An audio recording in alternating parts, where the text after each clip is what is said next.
Assalamualaikum warahmatullahi wabarakatuh. Alhamdulillahirabbil alamin wa bihi nasta'in wa ala umuri dunya waddin. Wassalatu wassalamu ala rasulillahi ajmain amma ba'd. Alhamdulillah, di pagi yang cerah ini kita masih diberikan nikmat sehat batin, sehat lahir. Di pagi ini saya akan mempresentasikan hasil dari makalah saya, yaitu tentang money politik. Untuk mempersingkat waktu, langsung saja kita memasuki materinya. Yang pertama yaitu ada pengertian demokrasi. Di sini dijelaskan, demokrasi adalah kekuasaan atau kedaulatan rakyat, yakni rakyat seperti apa yang dimaksud dalam demokrasi itu sendiri dikemukakan oleh Abraham Lincoln pada tahun 1809 sampai 1865. Demokrasi didefinisikan secara sederhana dan cukup populer, yaitu pemerintahan dari rakyat, oleh rakyat, dan untuk rakyat. Adapun secara terminologi demokrasi, seperti yang dikemukakan oleh Joseph A. Schumpeter, merupakan suatu perencanaan institusional untuk mencapai keputusan politik, di mana individu-individu memperoleh kekuasaan untuk memutuskan cara perjuangan kompetisi atas suara rakyat. Adapun yang selanjutnya yaitu pengertian dan bentuk politik uang. Apa itu pengertian politik uang? Politik uang adalah, atau biasa disebut money politik ya, dalam bahasa Indonesia adalah suap. Arti suap dalam Kamus Besar Bahasa Indonesia adalah uang sogok. Politik uang adalah penukaran uang dengan posisi atau kebijakan atau keputusan politik yang mengatasnamakan kepentingan rakyat, tapi sesungguhnya demi kepentingan pribadi atau kelompok atau juga bisa partai. Politik uang adalah suatu upaya mempengaruhi orang lain atau masyarakat dengan menggunakan imbalan materi, atau dapat juga diartikan jual beli suara pada proses politik dan kekuasaan, serta tindakan membagi-bagikan uang, baik milik pribadi atau partai, untuk mempengaruhi suara pemilih. Di sini ada beberapa bentuk-bentuk politik uang. Yang pertama yaitu berbentuk uang cash atau cash money. Dalam masyarakat tidak terkecuali masyarakat religius, uang memang diakui sebagai senjata politik ampuh yang sangat strategis untuk menaklukkan kekuasaan. Karena pada dasarnya uang merupakan saudara kembar dari kekuasaan. Uang merupakan faktor penting yang berguna untuk mendongkrak persoalan seseorang, sekaligus untuk mengendalikan wacana strategis terkait dengan sebuah kepentingan politik dan kekuasaan, di mana seseorang leluasa mempengaruhi dan memaksakan kepentingan pribadi dan kelompoknya pada pihak lain melalui berbagai sarana termasuk uang. Adapun contoh nyata dari sembako politik adalah mengirimkan kebutuhan sehari-hari berupa beras, mie, minyak goreng, gula, ataupun bahan-bahan sembako lainnya. Dan yang kedua yaitu bisa berbentuk fasilitas umum. Politik pencitraan dan tebar pesona lazim dilakukan oleh para calon untuk menarik simpati masyarakat di daerah pemilihannya. Hal ini saja menguntungkan rakyat secara personal, namun fasilitas dan sarana umum juga kebagian berkah.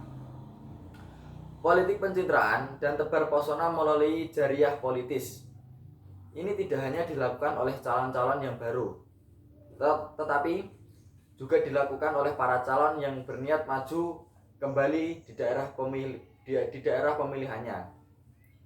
Sedangkan yang termasuk dari bentuk money politik penelitian ini adalah berupa uang dengan nominal tertentu, dengan berupa barang seperti sembako. Dalam bentuk lain bisa juga berupa perbaikan terhadap fasilitas umum seperti pembangunan masjid, pembangunan musola, pembangunan madrasah, pembangunan jalan-jalan kecil atau gang-gang dan sebagainya. Yang selanjutnya yaitu ada sebab dan dampak dari money politik.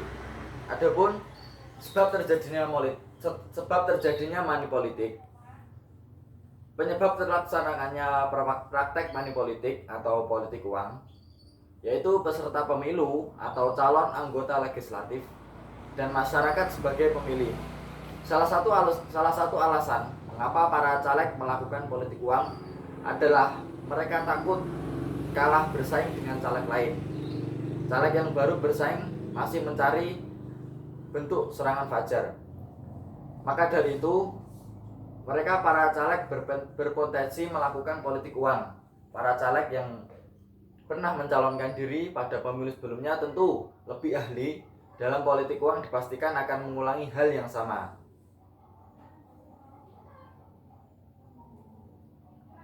Di sini ada beberapa penyebab mengapa banyak rakyat yang terlibat dalam money politik. Antara lain, sudah menjadi tradisi. Sebenarnya money politik bukanlah nilai-nilai yang diajarkan oleh nenek moyang kita. Tetapi money politik ini seakan-akan sudah mendarah daging, bahkan menjadi tradisi terutama bagi kelompok orang-orang yang banyak uang. Jika menengok dari sejarah budaya money politik yang sudah sering ditemui sejak zaman kolonialisme dulu, para penjajah menyuap pejabat pribumi untuk mendapatkan apa yang mereka mau. Kebiasaan itu ternyata ditiru parahnya malah keterusan hingga saat ini. Faktor yang kedua yaitu karena haus kejayaan. Manusia bisa saja silau dengan kejayaan, mulai dari kekayaan, kekuasaan, bahkan jabatan. Demi mendapatkannya, orang-orang rela melakukan apa saja, bahkan menempuh jalan belakang jika perlu, yaitu dengan memberikan sesuatu, bisa berupa uang atau benda lain agar niatnya dapat dilaksanakan. Faktor yang ketiga yaitu lingkungan yang mendukung. Bukan sebuah rahasia jika praktik money politik atau riswah, atau bisa disebut dengan bahasa sehari-hari yaitu suap menyuap, mulai dari intrusi kecil sampai ke kalangan pejabat-pejabat tinggi negara, adalah sebuah jaringan yang terorganisir. Lingkungan yang paling rentan terhadap kasus suap adalah pengadilan.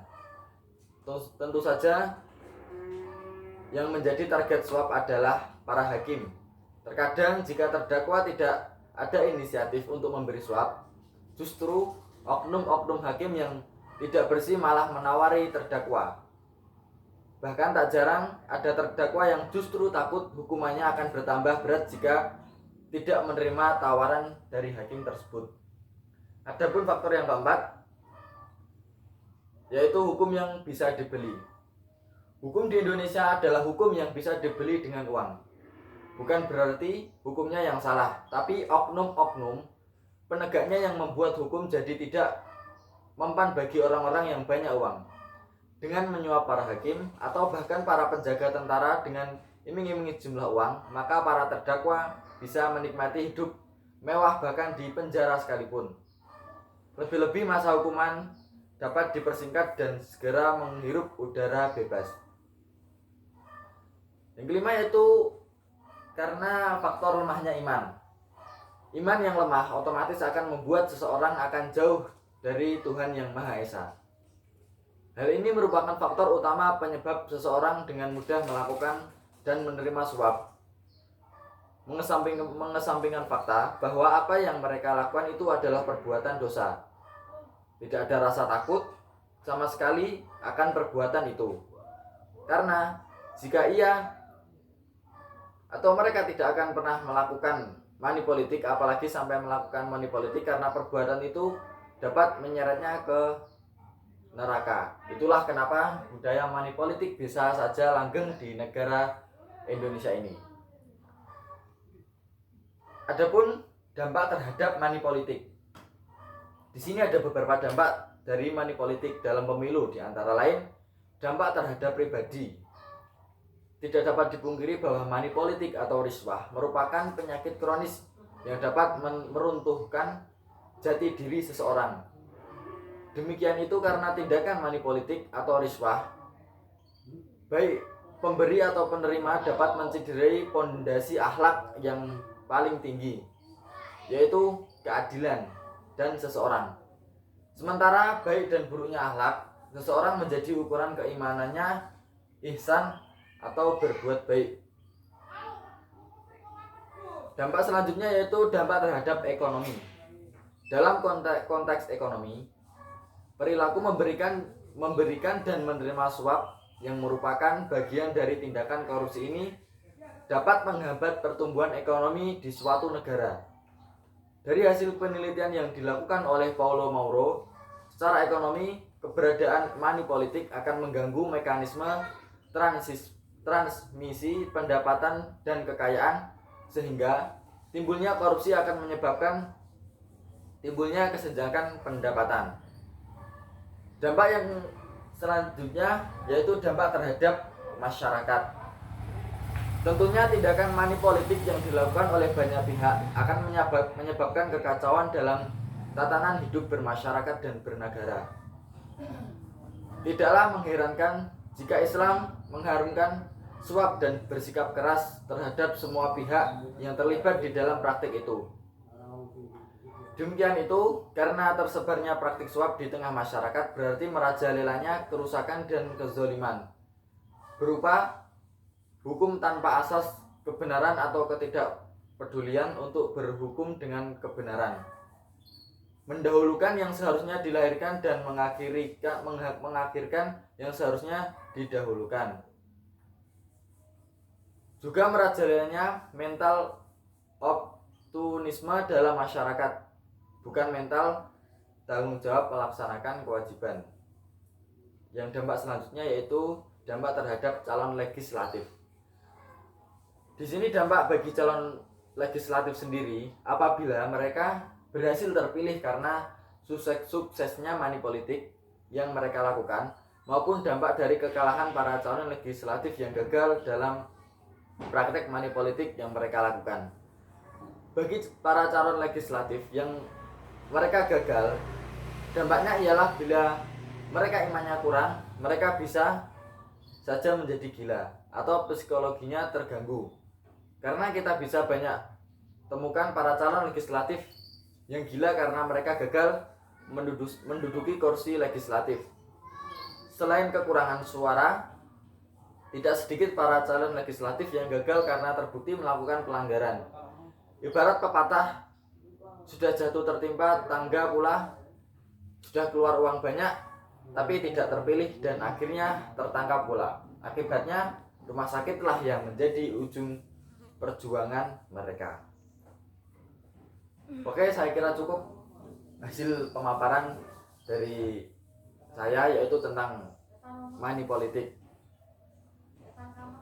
Jika di sini masih ada banyak kekurangan atau salah kata, saya meminta maaf yang sebesar-besarnya. Akhirul kalam. Wassalamualaikum warahmatullahi wabarakatuh.